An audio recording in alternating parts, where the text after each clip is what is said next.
నమస్తే అండి. మీరు శత్రువుల బారిన పడి మానసికంగా కృంగిపోతున్నారా?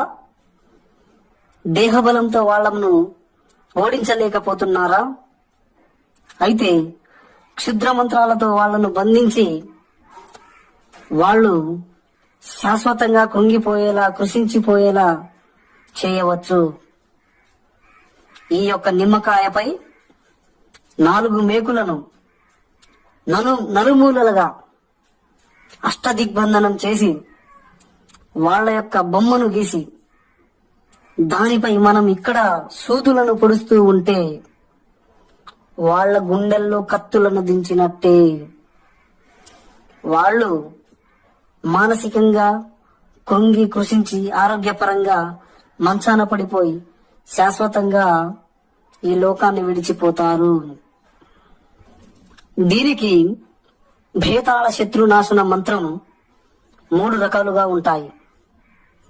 అవి ఉపయోగించి క్షుద్ర మంత్రాలతో వాళ్లను కృంగదీయవచ్చు. ఓం నమో కాళికాంబాదేవి అయి నమః. ఓం హ్రీం క్లీం కపాలి కుండలి శత్రు సంహార సర్పలింగాత్మక సర్వనాశనై కాల భైరవి స్ఫురద్విషాం ప్రాణ వినాశనై మహంకాళియై శత్రు వినాశన సుదర్శన చక్రోశ్య స్ఫుర సహస్ర భాస్కర కోటి తుల్యం జ్వలంత భీషణ మృత్యుంజయ నమామ్యహం.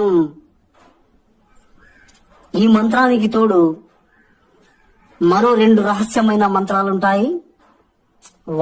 వాటిని ఉపయోగించి మనం ఎవరైతే మన శత్రువులు ఉంటారో వాళ్లను చాలా సులువుగా కృంగదీయవచ్చు. ఏవైనా సందేహాలుంటే స్క్రీన్ పై కనిపిస్తున్న నంబర్ ని సంప్రదించండి. గురువు గారు మీ సందేహాలను చాకచక్యంగా చాలా తేలికగా వివరిస్తారు.